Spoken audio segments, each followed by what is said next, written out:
वो सबसे पहले तालनपुर में महाराज पधारे और तालनपुर में महाराज ने तो बड़े भारी मानपुरुष राघोदास जी महाराज थे, बड़े भारी मानपुरुष थे वो। उनका जन्म भी उच्च कुल में था, ब्राह्मण कुल में था। और फिर एक ताकत और थी उनके पास, राघोदास जी महाराज बाल ब्रह्मचारी थे, जति थे, जति जैसे महानपुरुष। तो उनको भक्ति का भेद दिया और उनके द्वारा ही सुखसाण जी महाराज को मिला, वो भी महानपुरुष थे। दोनों को भक्ति का भेद देकर और महाराज वहां से रवाना हुए। एमपी मध्य प्रदेश में जलोदा धाम, सबसे पहले जलोदा में आए और वहां पर महाराज का संवाद ज्ञान चर्चा ब्रह्मचारी जी से हुई। ब्रह्मचारी, ब्रह्मचारी का मतलब ये नहीं है कि कुल परिवार का परित्याग कर दिया, वेश धारण कर लिया और गांव बस्ती को छोड़ के दूर चले गए, वो सच्चा ब्रह्मचारी नहीं है। ब्रह्मचारी का मतलब जिसको चारि ब्रह्म की जानकारी होवे वो है ब्रह्मचारी। तो उसको तो ब्रह्म की जानकारी थी नहीं, पूर्व की साधना थी, कुल परिवार को छोड़ दिया और बाहर चले गए। तो अब चार ब्रह्म की जानकारी, ब्रह्म के कितने पद है बार बार बताते हैं, भूल जाते हो। चार पद है। जीव ब्रह्म, जीव ब्रह्म, पिता शीशता बास हमारा, पिता शीशता बास हमारा, शंकनाल जल आया, मात गर्भ में किया बसेरा, जब हम जीव कहाया। हमारा निवास स्थान कहाँ था? पिता शीशता बास हमारा, पिता के शीश में यानी प्रकृति में बिंद का स्थान है, वहां हमारा निवास था। और फिर वहां से इच्छा हुई और इच्छा के द्वारा शंकनाल चल आया, शंकनाल यानी प्रकृति छोड़ी और फिर माँ के गर्भ के अंदर बिंद गया और फिर 9 महीने गर्भ के अंदर जब हम जीव कहाया। वहां तो शुद्ध भाव था, मगर माँ के गर्भ में आने के बाद में जीव भाव हो गया, यानी ब्रह्म तो था मगर जीव ब्रह्म हो गया। जीव भाव की कजली आ गई, कजली आ। जब तक ये जीव भाव की कजली मिटती नहीं है ना, जब तक 84 के बंधन से मुक्ति नहीं मिलती है, तो ये पहला जीव ब्रह्म, जीव भाव में आ गई आपका, शुद्ध थी पर जीव भाव में। और अब दूसरा ब्रह्म का पद कौन सा? चिदानंद ब्रह्म, त्रिकुटी के स्थान से अनुभव चिदानंद, चिदानंद ब्रह्म, चिदानंद ब्रह्म के इच्छा तेरी रचना आप रचाओ। ये रचना चिदानंद ब्रह्म, चिदानंद और शक्ति के वणो भोग व्यवहार, जब ये रचना हुई। और तीसरा पद शिव ब्रह्म का पद, शिव ब्रह्म कहे स्वरूप हमारो। ये जितना भी स्वरूप है जो नजर आ रहा है, ये चेहरा हमको कहां से मिला? शिव ब्रह्म के पद से सबको चेहरा मिला है। तो शिव ब्रह्म का पद का पराक्रम क्या है? ये चेहरा वहां से मिला। ये शकल जो किसी की मिलती नहीं, आपस मिलती क्या? नहीं मिलती है। ये पराक्रम किसका? शिव ब्रह्म का, तीसरा पद। और चौथा पद पार ब्रह्म का कर्ता पद, पार ब्रह्म का कर्ता पद। वहां से जीव की आदि से उत्पत्ति है, जिसको पूर्ण ब्रह्म पिता का पद भी करें, तो वहां से इसकी आदि से उत्पत्ति है। तो कहने का मतलब ये 4 पद। और 5वां पद आनंद ब्रह्म का पद है। वो आनंद ब्रह्म का पद तो जब साधना करते हैं, जो भेदधारी महापुरुष मिलते हैं, सत्ताधारी महापुरुष मिलते हैं, ओहदाधारी महापुरुष मिलते हैं, जिनके पास परमात्मा की सत्ता की अनुभूति रात दिन करते, उसकी ताकत उनके पास, तो उसकी ताकत के द्वारा जब भेद से भक्ति करते हैं, जब वो परमात्मा की सत्ता प्रकट होती है ब्रह्म लीला से, और फिर उसकी अनुभूति 12 कोणों पे करके, और फिर जीते जी 5 तत्वों के शरीर से ये आत्मा अलग हो जाती है। जो जीव भाव की जो कजली है ना, वो जीव भाव की कजली खत्म हो जाती, जीवपना मिट जाता है और शुद्ध आत्मा का स्वरूप निकल जाता है। जब जाकर ये जो 5वां पद आनंद ब्रह्म का, जब जाकर वो प्राण आत्मा जीते जी आनंद ब्रह्म के पद में समा जाती है, मिल जाती है, और ये जो जन्म जन्मांतर का जो ये जीव भाव की कजली है, वो सारी खत्म हो जाती है, और ये 84 का बंधन मिट जाता है। तो ये जानकारी किसको नहीं थी? ब्रह्मचारी को नहीं थी। तो ब्रह्मचारी के पास साधन का पूरब का। तो अब यहाँ महाराज के और ब्रह्मचारी जी के संवाद हुआ, ज्ञान चर्चाएं हुई।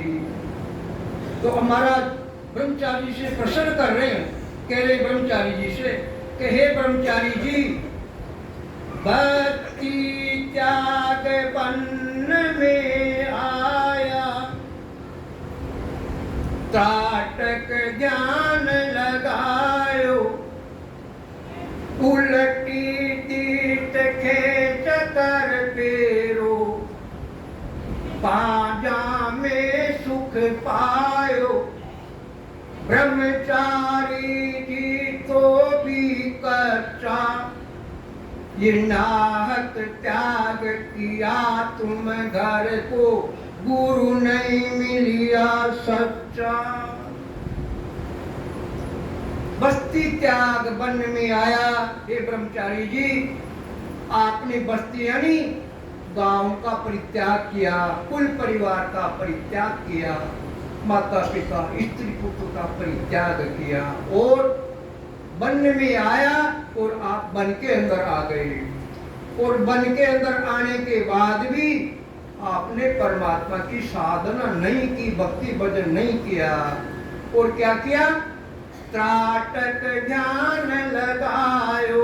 त्राट की ध्यान लगाने लग गए। त्राट की ध्यान नाक की अणी पर, ये मन को एकाग्र करने का ध्यान है त्राट की ध्यान। त्राट की ध्यान पर मन नासा। त्राट की ध्यान को एकाग्र मतलब मन को या नाक की अणी पर त्राट की ध्यान। तो त्राट की ध्यान में आप लग गए और उल्टी दृष्टि खींच कर फेरो, और आप दृष्टि उल्टी खींच कर फेरो। कहाँ जामे सुख पायो? हे ब्रह्मचारी जी, ये जो साधन कर रहे हो आप, त्राट की ध्यान कर रहे हो, उसमें आपको क्या सुख मिला? ब्रह्मचारी जी तो भी कच्चा। हे ब्रह्मचारी जी, आप कच्चे हो, और ये जो आप त्राट की ध्यान लगा रहे हो, ये आपका साधन भी कच्चा है, ये पक्का नहीं है। क्यों नहीं है? गुरु नहीं मिलिया सच्चा। आपको सच्चे भेदी जन महापुरुष नहीं मिले। अगर भेदी जन महापुरुष मिल जाते तो आपको कुल परिवार का त्याग करने की जरूरत ही नहीं पड़ती, और कुल परिवार के साथ रहकर और आप घर में साधना करते।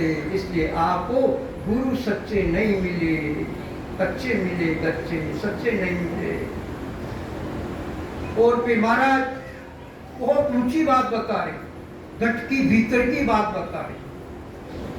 तो फरमारे महाराज ब्रह्मचारी जी से, कहे ब्रह्मचारी जी, राम तुम्हारे है घट माए, प्रेम प्रीत सु पाओ, हट तो किया राम नहीं रीजे, कोई मूरख समझाओ। ब्रह्मचारी जी भेदन पाया, नाहक त्याग किया तुम घर को, तन बन में क्यों लाया? हे ब्रह्मचारी जी, राम तुम्हारे है घट में आई। ये परमात्मा राम जी महाराज तुम्हारे घट के अंदर विद्यमान है। जिस प्रकार से दूध के अंदर घी विद्यमान है, मगर वो घी दूध के साथ है, वो घी का काम तब करेगा जब वो दूध से अलग होगा। जिस प्रकार से तिल के अंदर तेल है मगर वो तिलों की साथ में है, वो तेल तब काम करेगा जब तिलों से अलग हो जाएगा। जिस प्रकार से मेहंदी में लाली समाई हुई है मगर वो लाली मेहंदी में विद्यमान है, वो लाली मेहंदी से कब अलग होगी जब उसको पीसेंगे और पीसने के बाद में उसको लगाएंगे, जब जाकर वो लाली अलग होगी। जिस प्रकार से फूल में खुशबू है वो फूल की साथ है, और जब गंदी के पल्ले पड़ जाता है वो फूल तो वो गंदी क्या करता है, उस फूल में से पूरा खस निकाल लेता, इत्र भर लेता है। इसी प्रकार से हे ब्रह्मचारी, राम तुम्हारे है घट माई, ये राम जी महाराज तो तुम्हारे घट में ही हो और तुम बाहर ढूंढ रहे हो, त्राट की जाल लगा कर ढूंढ रहे हो। और वो कैसे मिलेंगे घट के राम जी?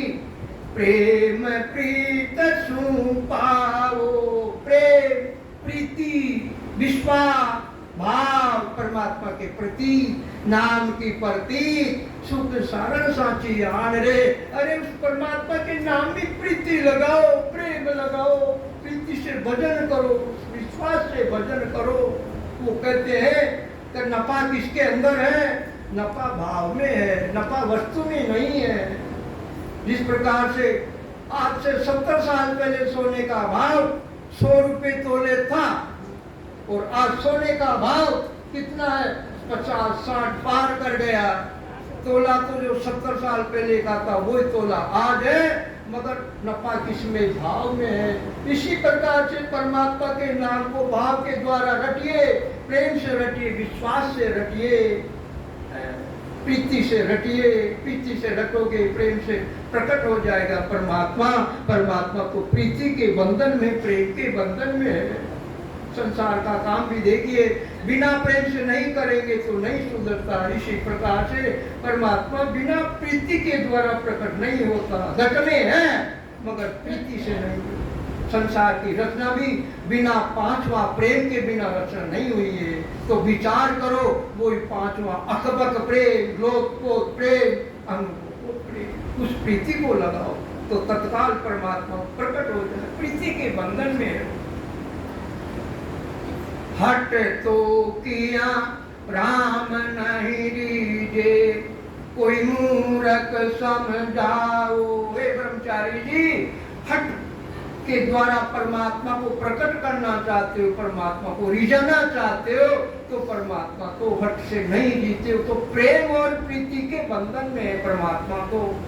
कोई मूर्ख समझाओ, ये हट योग का साधन मूर्खों का काम है। जिसके घट में प्रीति है वो तो प्रीति लगाकर परमात्मा की भक्ति घर में ही करते रात दिन, और वो 2 काम कर लेते। जो घर में रहकर प्रीति से भक्ति करते वो 2 काम कर लेते घर में। एक का पहला काम जो हमारे जन्म जन्मांतर के दावे बदले हैं आपस के, वो घर में दावे बदले पूरे हो जाते हैं। माता पिता के प्रति, स्त्री के प्रति, बाल बच्चों के प्रति, कुल परिवार के प्रति, अड़ोसी पड़ोसियों के प्रति, ये हम दावे बदले चुकाने के लिए आए।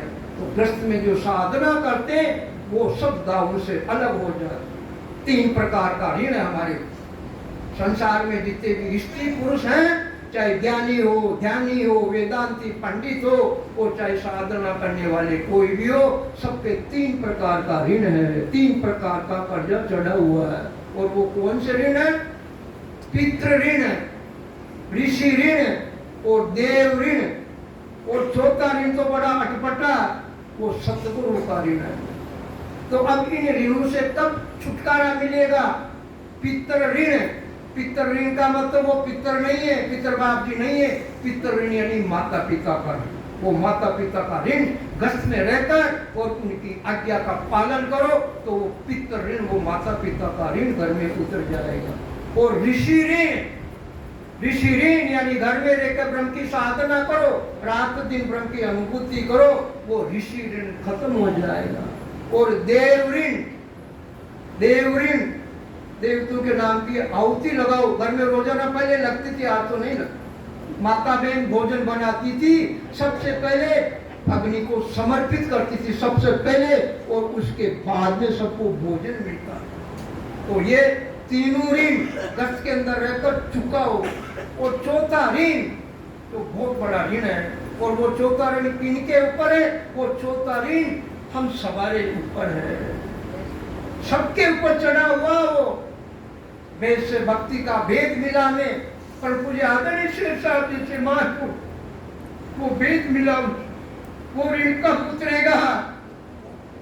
साफ सुसाफ से सिमरन करेंगे, परमात्मा की सत्ता की अनुभूति करेंगे रात दिन, आत्मा के निरंजन निराकार जो सत्य पद है, जो चौथा पद है, उस सतपद चौथे पद में परमात्मा की सत्ता उठते बैठते जागते सोते काम करते अनुभूति करेंगे, और अनुभूति करते करते करते करते आत्मा आनंद ब्रह्म में समा जाए। जब जाकर ये सतगुरु का ऋण उतरेगा। अन्यथा सतगुरु का ऋण को उतारने के लिए 3 लोग 14 भवन के अनंत प्रकार के कल्याण का ज्ञान का साधन है, चाहे रात दिन करो। 1 लाख प्रस्तर हमारा शरीर है, और 1 लाख प्रस्तर भी कल्याण के ज्ञान को रात दिन करो, मगर फिर भी ये चौथा जो ऋण बड़ा भारी ऋण है सतगुरु का, ये उतरने वाला नहीं है। इसलिए इस ऋण को उतारना है। और जो ये ऋण उतर गया, फिर किसी प्रकार का ऋण उस जीव के ऊपर रहता ही नहीं है। पूरी त्रिलोकी का ऋण ही सब खत्म हो जाता है। तो ये पराक्रम किस में है? ये पराक्रम है भेद से भक्ति करने, ये पराक्रम है परमात्मा की सत्ता में, इसको ने अंशर कहते, उसमें पराक्रम है। तो ये ऋण उतारो। और संसार में वो भाग्यशाली है जो यहाँ साधना करके ऋण उतार करके वो जीते जी मोक्ष की प्राप्ति, वो भाग्यशाली से मान। इसलिए हट तो किया राम नहीं रीजे, मूर्ख समझाओ। हे ब्रह्मचारी जी, हट करने से परमात्मा राम जी राजी नहीं होते, और ये हट योग की साधना तो मूर्खों का काम, ज्ञानियों का नहीं है, ये तो मूर्खों का काम है। ब्रह्मचारी जी वेद नहीं पाया। हे ब्रह्मचारी जी, तुम्हें वेद नहीं मिला, वेदी जन महापुरुषों का सान्निध्य प्राप्त नहीं हुआ, सत्ताधारी महापुरुष नहीं मिले तुमको, इसलिए ब्रह्मचारी जी वेद नहीं पाया। ये नाहक त्याग किया तुम घर को। अरे तुमने बिना मतलब ही कुल परिवार का घर का परित्याग कर दिया तुमने, और तुम घर को तन को वन क्यों ले आया? तुम्हारा तन यानी शरीर से वन में क्यों आ गए? ये तो तुमने बहुत बड़ा भारी अपराध किया कुल परिवार के प्रति और अपनी जीवात्मा के प्रति, ये भी बड़ा भारी अपराध है। अरे संसार के सब अपराध से तो निवृत्त हो जाते हैं, सबसे मोटा अपराधी जीवात्मा का। सबसे हम बड़े भारी खूनी हैं, दोषी हम जीवात्मा के, जो अनंत जन्मों से ये भटक रही है। पुनरपि जन्मन पुनरपि मरणम, बार बार जन्मती मरती प्रतीत हो रही है, तो सबसे बड़े भारी दोषी तो इसके हम। जब ये पूर्ण हो जाएगी सतगुरु की सत्ता की कृपा, जब जाकर इसको दोष मिटेगा, नहीं तो हम बहुत बड़े भारी खूनी है, दोषी है, वो दोष उतरने वाला नहीं है। चाहे कर्णों का ज्ञान कितना ही करो, श्वासा के आधार से परमात्मा के नाम को खूब रटो, रटना चाहिए, पराक्रम है, मगर इससे भी नहीं मिलेगा। इससे क्या मिलेगा?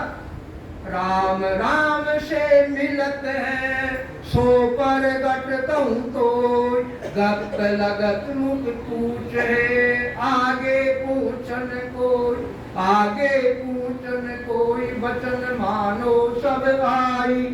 ध्रुव रटियो प्रहलाद स्वर्ग क्यों बेटा जाई, सुख राम सती सतवार में और सर्व कहूँ तो।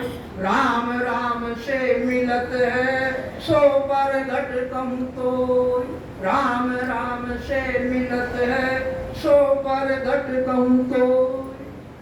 एक श्वासा के आधार से रात दिन इस परमात्मा के नाम को रटो, इसका भी पराक्रम है। और वो पराक्रम गत लगत, गत मुगत लग पहुंच है। गत कहते स्वर देवताओं का लोक, और मुक्ति कहते वैकुंठ भगवान विष्णु का लोक। इससे आगे नहीं है, इससे आगे नहीं। वचन मानो मेरे वचन को मानो। और उदाहरण दिया महाराज ने, ध्रुव रटियो प्रहलाद स्वर्ग क्यों बेटा जाए, संसार से ज्ञानियों से पूछ रहे कि ध्रुव जी महाराज ने भी छोटी अवस्था में इस परमात्मा के नाम को रात दिन रटा, और प्रहलाद जी महाराज ने भी इसी नाम को रात दिन रटा। स्वर्ग क्यों बैठा जाई? संसार के ज्ञानियों से प्रश्न करे, ये दोनों स्वर्ग में क्यों बैठे हैं? अगर इससे मोक्ष की प्राप्ति होती तो तुम ही वे सात प्राण को उठा के दे। स्वर्ग क्यों बैठा जाई? सती सुखराम सती सतवार में, और सती अपने पति के साथ अग्नि में समर्पित हो जाती है। जीते जी वो भी इस परमात्मा के नाम को रखती है, मगर वो भी कहाँ जाती है? सतवार में, जो सतियों का सतवार अलग है। तो कहने का तात्पर्य ये पराक्रम एक श्वासा के आधार से जो नाम को रटे वो पराक्रम है, और इसी नाम को वेद से उच्चारण के द्वारा रटे तो उसका पराक्रम तो अनंत गुना है, जिसका वार पार है ही नहीं। वो परमात्मा की सत्ता प्रकट हो जाती है। देखो कितना पराक्रम, शरीर भी वही है, श्वासा भी वही है, मगर भेद में फर्क है। नाम भी वही है मगर भेद में फर्क है। उसी नाम को वेद से रटो तो परमात्मा की सत्ता प्रकट हो जाती है, और उसी नाम को बिना भेद के रटो तो सुखों की प्राप्ति हो जाती, देवताओं का लोक और वैकुंठ की प्राप्ति हो जाती। एक फर्क इतना। हे ब्रह्मचारी कहूँ मैं तोई, मुद्रा जे नर साजे सोई, ग्यारे प्रेम उमंग नहीं आयो, वहाँ मुद्रा में मन लगायो।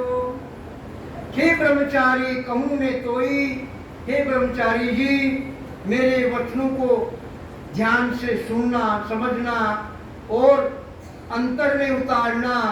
मुद्रा जे नर साजे कोई, अगर कोई नर मुद्रा पूंजी की साधना करते हैं तो जारे प्रेम उमंग नहीं आयो, जिनका प्रेम उमंग कर ऊपर नहीं आया।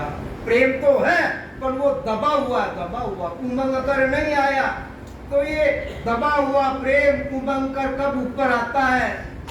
जब हम महापुरुषों के वचन सुनते हैं कानों के द्वारा, और उन वचनों के द्वारा सुनने के बाद में हमें ज्ञान का प्रादुर्भाव होता घट में, और जानकारी होती है कि हमें मनुष्य शरीर किस बात से मिला।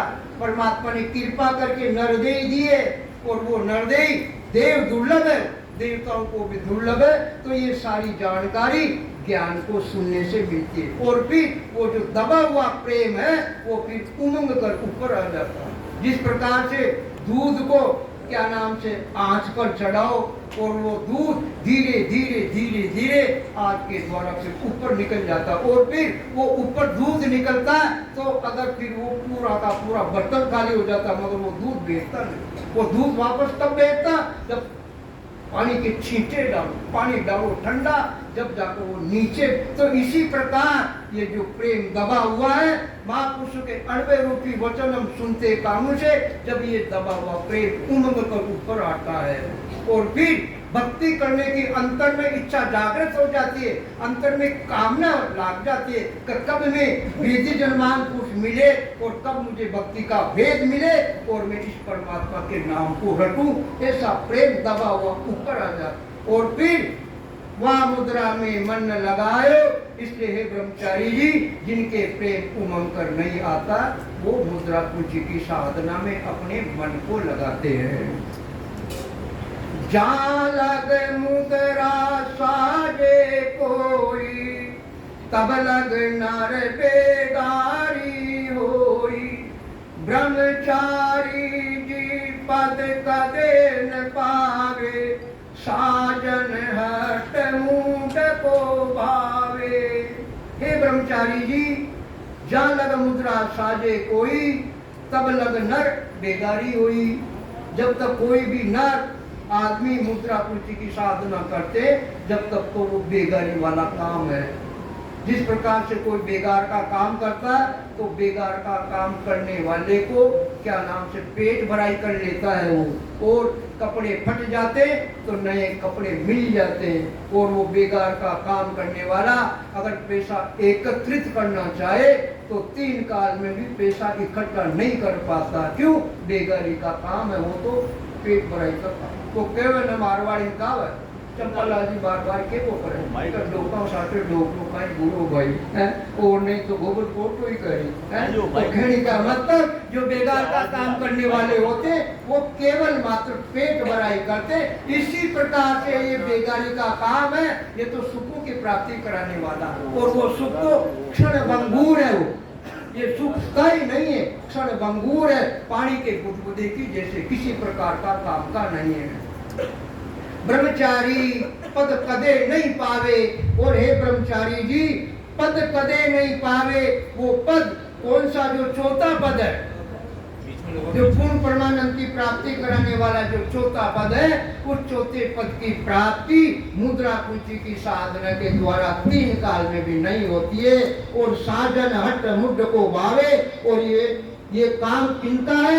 ये मूर्खों का काम, हठ योग की साधना। और ज्ञानियों का काम क्या? जिनके प्रेम उमंग कर ऊपर आ जाता, उनका काम क्या? वो रात दिन वेद से परमात्मा की भक्ति करते हैं। और मूर्खों का काम है हठ योग की साधना करना। मेरी मुद्रा तो ही बताऊं, उमंगा प्रेम बहुत सुख पाऊं, सहज समाध रात दिन होई, सुरत निरत को काम न कोई।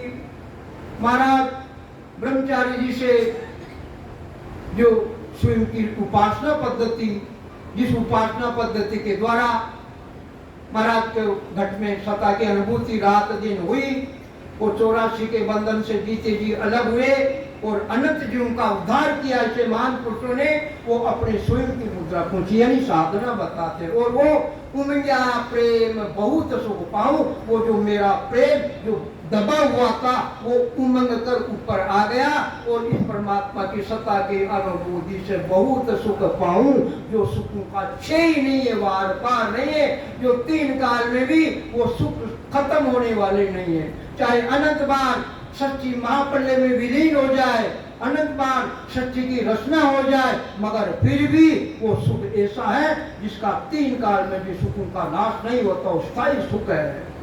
और सहज समाधि रात दिन होई, हे ब्रह्मचारी जी सहज सहज में समाधि लगी हुई है। आत्मा के निरंजन निराकार जो सत पद है, वो चौथे पद में सहज समाधि यानी सता समाधि, सहज समाधि लगी हुई है।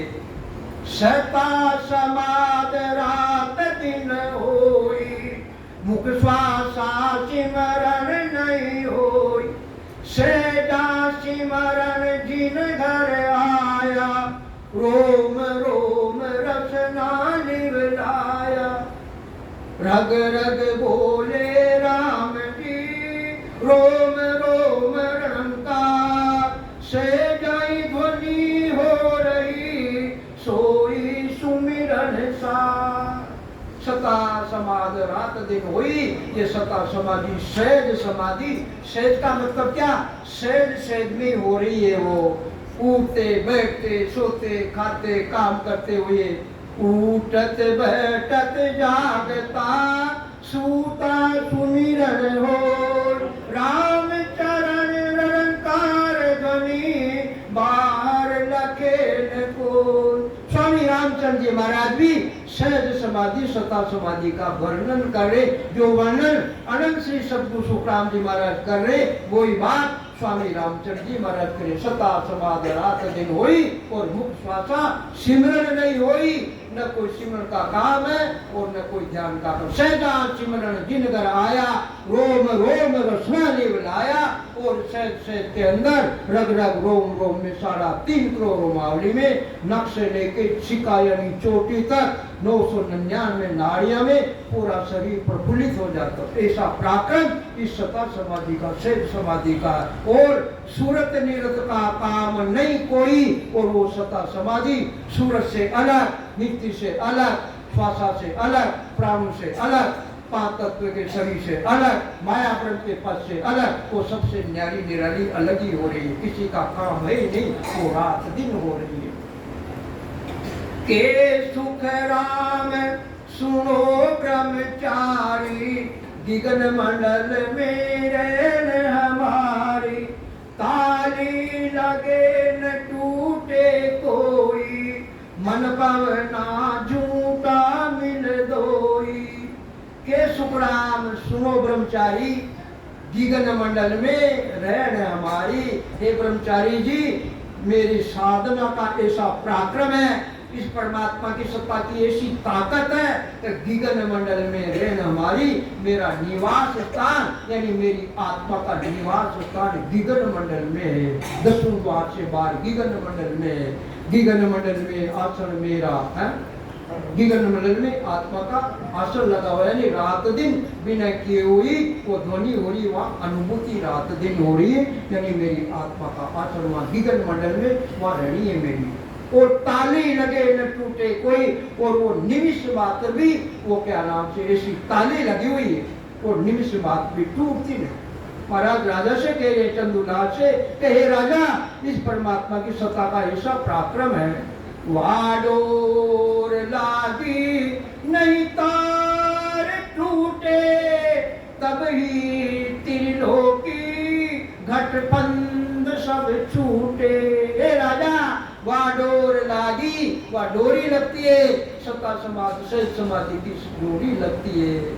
वह डोर लागी नहीं तार टूटे, और निमिष मात्र भी एक पलक झपको तब भी वो निमिष मात्र भी डोरी नहीं टूटती, ऐसा पराक्रम है सत्ता समाधि। वह डोर लागी नहीं तार टूटे, और तभी त्रिलोकी घट सब बंध छूटे। और हे राजा, ये जो जीव आत्मा के त्रिलोकी का बंध, पुनरपि जन्मन पुनरपि मरणम, कभी मृत्यु लोक में आओ 84 भोगो, कभी पाताल लोक में जाओ वहां पर वो, कभी देवताओं के लोक में जाओ।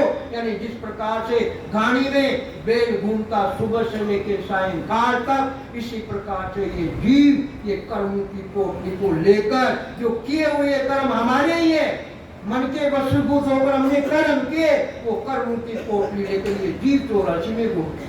जब तक ये कर्म की पोटली खत्म नहीं होगी, जब तक ये कर्म क्षय नहीं होंगे, तब तक ये घूमते रहे। अनंत जन्म बीत गया, अनंत युग बीत गए, घूमते घूमते घूमते वार पार नहीं। और अब भी ये कर्म को काटने का मौका मिला है, भेद मिला भक्ति का, महापुरुषों का सानिध्य मिला, और अब भी कसर रह गई। अगर थोड़ी कसर रह गई तो फिर वापस घूमो, ये कर्मों की पोटली लेकर फिर घूमो। ऐसा नहीं हो जाए, ऐसा नहीं हो जाएगा वापस 84 भोगे, ये कसर निकालो, भक्ति करो, साधना करो।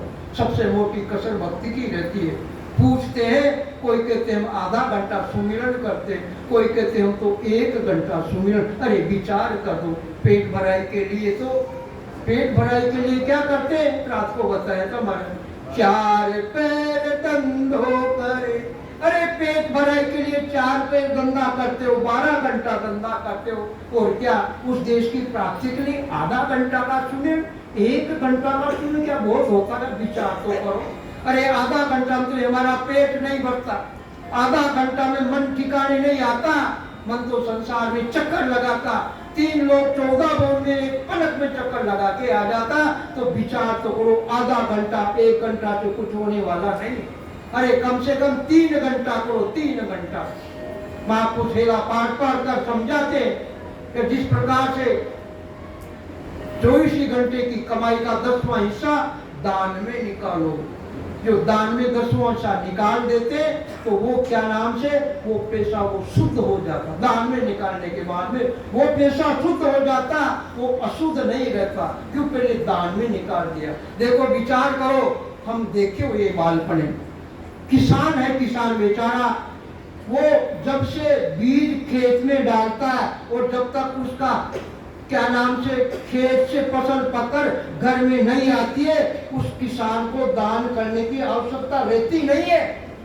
क्यों नहीं रहती है? तब फसल पकती है, जानवर अनेक प्रकार के जानवर आके और खड़ी फसल को चुग जाते हैं, वो उसका पुण्य वहां निकल रहा है। और फिर रया पूरा पुण्य खलान में निकल जाता है। कानून के अंदर उस दान को क्या नाम से अनाज को गौट के द्वारा उसको टक्कर और फिर दिया हुआ दान, और फिर उसमें से भी फिर लाटा बाटा होता। तो विचार करो, किसान बेचारा खून पसीने की कमाई का दान बिना किए उसके हो रहा, तो उसकी हलाहल की कमाई है, वो हलाहल की कमाई। एक बार की बात है, जब भारत पाकिस्तान का बंटवारा नहीं हुआ, गुरु नानक देव जी महाराज जो केवली भगवान थे, पाकिस्तान ननकाना साहिब में, जो आज पाकिस्तान के हिस्से में ननकाना साहिब की घटना है, तो महापुरुष थे वो, किसान के द्वारा निमंत्रण मिला उनको कि महाराज पधारो, मेरी कुटिया को पवित्र करो महाराज, आप तो बड़ी बड़ी मान कर और सेवा का मौका दो महाराज मुझे। तो गुरु नानक देव जी ने किसान का क्या नाम अतिथि स्वीकार कर, तो कोई बात नहीं, तेरे भाव है मेरे प्रति, तो मैं तेरी कुटिया भी आऊँ और भोजन प्रसाद करो। गुरु नानक देव जी महाराज किसान के घर में गए और किसान बड़ा प्रफुल्लित हुआ कि महाराज आज मेरा जन्मदिन है महाराज, मेरा कुल परिवार का जन्मदिन है महाराज, मेरी कुटिया पवित्र हो गई, आपके चरण स्पर्श हो गए महाराज। और उस किसान ने गुरु नानक देव जी महाराज को प्रेम से भाव से भोजन प्रसाद करा। उधर शेठ जी थे, शेठ जी भी है महाराज, मेरा भी निमंत्रण स्वीकार करो, मेरी भी इच्छा भोजन करवाने की। तो गुरु नानक देव जी ने बोला भाई भोजन तो मैंने कर लिया, भोजन तो मैंने आज किसान के वहां कर लिया, कोई बात नहीं, तेरा भी अगर कोई भाव है तो कोई बात नहीं, थोड़ा बहुत तेरा भी प्रसाद कर ले, कोई बात। तो तू एक काम कर, जो घर पे प्रसाद बना हुआ है वो प्रसाद तू यहाँ लेकर आ जा, और वो प्रसाद जितना मेरी इच्छा होगी तेरे सामने ही कर लूंगा। अब वो सेठ जी जल्दी जल्दी घर में भगे, और सेठानी जी बोले कर आज हमारा भाग दिन्य है, महाराज ने स्वीकृति दे दी प्रसाद। और वो सेठानी जो भोजन बनाया, वो भोजन क्या नाम से सेठ जी को काली पुरुष के वो दिए, और सेठ जी गुरु नानक देव जी महाराज के पास आए और निवेदन के महाराज प्रसाद, जो सेठानी जी के द्वारा जो भोजन बनाया हुआ था, वो भोजन एक हाथ में लेते मुट्ठी में, और उस किसान से कहते हैं कि हे किसान, तेरे पास अगर कुछ थोड़ा बहुत बचा हुआ बना हुआ अन्न तो वो तू मुझे लाकर। तो एक हाथ में किसान का अन्न बनाया हुआ और एक हाथ में सेठ जी का अन्न हाथ में, और दोनों हाथों में अन्न को पकड़ कर वो मुट्ठी भीजी। मुट्ठी भीजने पे ऐसा पराक्रम हुआ, किसान का जो भोजन बना हुआ था उसमें से दूध की धार निकली, और इधर जो सेठ जी के घर के बना हुआ भोजन था उसमें से खून की धार निकली। तो गुरु नानक देव जी ने सेठ जी से निवेदन किया, सेठ जी निर्णय आपको करना, निर्णय मुझे नहीं करना, निर्णय आपको करना कि मैं कौन सा भोजन करूं, निर्णय आपको करना। तो सेठ जी चरणों में गिर गए कि महाराज ऐसे कैसे हुआ महाराज, मैं तो भाव से लेकर आया था, सेठानी जी ने भाव से भोजन बनाया था। कहे सेठ जी आपका भाव बहुत अच्छा, सेठानी जी का भाव बहुत अच्छा, मगर विचार करो ये आपके घर में जो अन्न आया है वो दूषित है, दूषित है, दूषित अन्न है, इसलिए ये भोजन मुझे स्वीकार है। तो कहने का तात्पर्य महाराज का यही अभिप्राय है कि वो अन्न शुद्ध हो जाता, किसान का घर में फसल पककर नहीं आती, उससे पहले वो सारा अन्न किसान का खेत पर शुद्ध हो जाता, दान पुण्य बिना किए निकल जाता। और इधर तो कहने का मतलब वो खून पसीने की कमाई। इसी प्रकार से जिस प्रकार से 24 घंटे का 10वां हिस्सा दान में निकालो, उसी प्रकार से 24 घंटों का 10वां हिस्सा भक्ति में लगाओ। 24 घंटे का 10वां हिस्सा परमात्मा की भक्ति में नियम से लगाओ। और वो 10वां हिस्सा कितना? 2 घंटा 40 मिनट यानी पूर्ण घंटा, पूर्ण घंटा यानी सवाया को 3 घंटा सुमिरन नियम से। और वो भाग्यशाली है जो 3 घंटा एक ही बार आसन लगाकर करते, एक ही बार, दूसरी बार करने की जरूरत नहीं, 3 घंटा एक ही बार कर, वो भाग्यशाली। मगर फिर भी महाराज ने तो छूट देती कि तुम 3 घंटा एक बार में नहीं कर सकते हो, 2 बार में, 2 बार में भी नहीं कर सकते हो, 3 बार में तो करो, इतनी छूट दी हमें। और फिर तो परमात्मा की ऐसी कृपा हो जाती है जीव पर, क्योंकि उसका परमात्मा जीव के भाव दे। वो कहते हैं तो नफा किसमें? नफा भाव में। परमात्मा प्रेम के, प्रीति के भूखे, क्या नाम से भाव के भूखे हैं, भोजन के भूखे नहीं है। तो परमात्मा प्रीति दे। इसलिए प्रेम से परमात्मा की भक्ति करो, और करेंगे तो परमात्मा की कृपा हो जाए। फिर 3 घंटा 4 घंटा का पता ही नहीं लगे। पक्की बात कहता हूँ मैं, नोट कर लो, पक्की बात कहता हूँ। जिनके भाव परमात्मा के प्रति होता तत्काल, ये कहते हैं जैसे जन की भावना तैसा ही हर होय, साई बिन सुखराम पे दूजा सुना नहीं कोई। जैसे परमात्मा के जनों के भाव होते, परमात्मा उसी प्रकार से प्रकट हो जाते।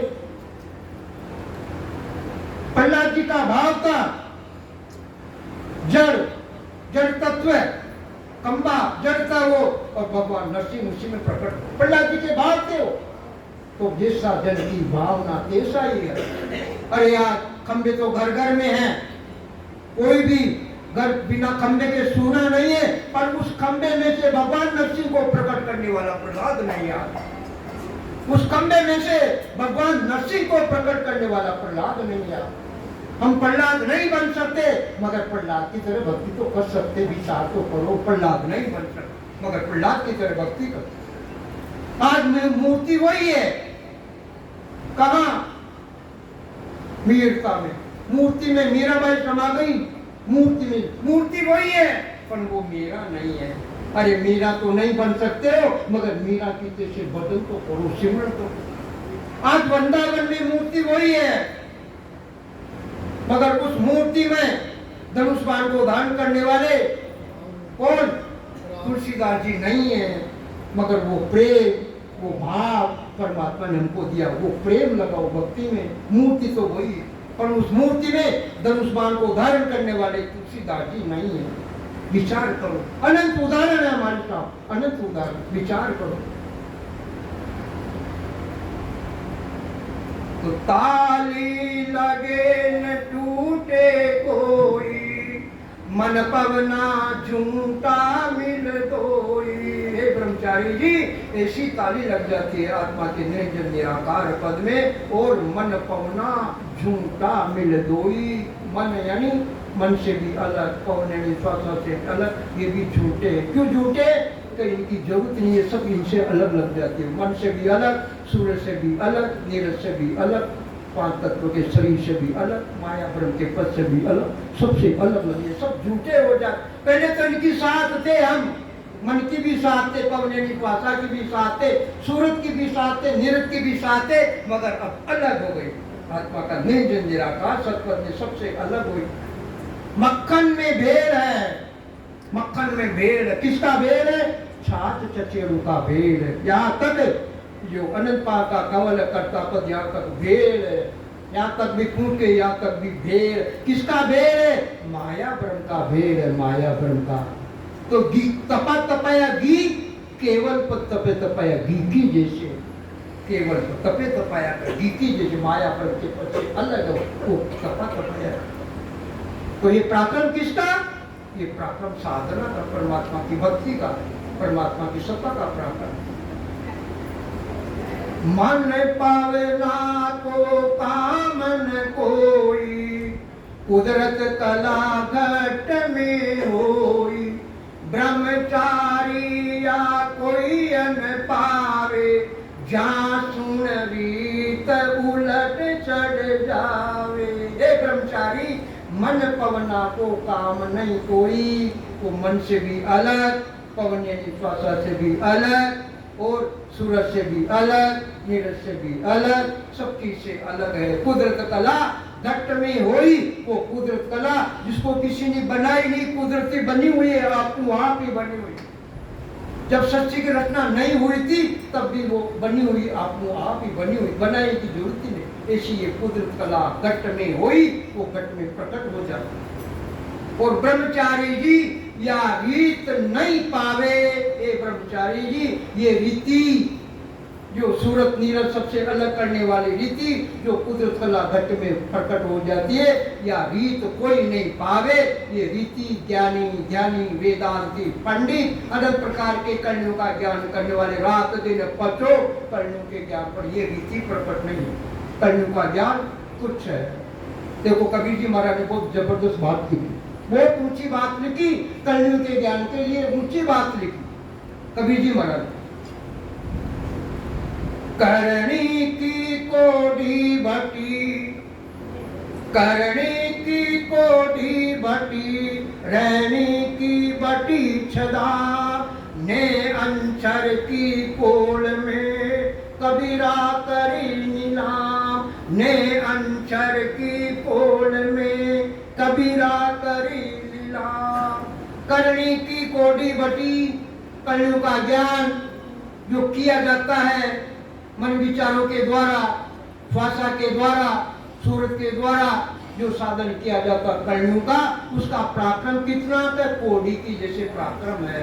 अब कोड़ियों को ले जाओ बाजार में, इकट्ठी करके तो क्या मिलेगा? कुछ नहीं मिलेगा, थोड़ा बहुत मिलेगा। तो ये कलियों का ज्ञान कोड़ी की जैसे, कोई उनका मूल्य नहीं। और रहनी की बटी छदाम, रहनी का मतलब अच्छे अच्छे अंग लक्षण धारण करो, सत्य वचन बोलो, जतिपना धारण करो, प्राणी मात्र को सुख पहुंचाओ, यानी अच्छे अच्छे अंग लक्षण धारण करो। ये इसका पराक्रम कितना? छदाम जैसा है। पुराने जमाने में पूंतरा धेला पैसा टका छदाम, तो ये काम कितना है? ये छदाम की जैसे। और इनकी नीलामी का कर दी, करने की कोडी बटी रहने की बटी छदाम ने अंचर की पोल। ने अंचर की पोल कौन सी है? आत्मपद निरंजन निराकार सतपद, चौथा पद वो निरंजन की कोड़ है। कबीरा करी नीला, अरे इन सब की नीलामी वहां कर दी मैंने, निरंजन की कोड़। नीलामी कब होती है? मंडी में व्यापारी बोली लगाता है, बोली, और जिसकी 1 रुपए बोली ज्यादा लगती है उसकी बोली छूट जाती है। इसी प्रकार से करनी की कोडी बटी रहनी की बटी छदा और ने अंचर की पोल में कबीरा भरी नीलाम, सबको नीलाम कर दी, सबसे अलग हो गया। तो ऐसा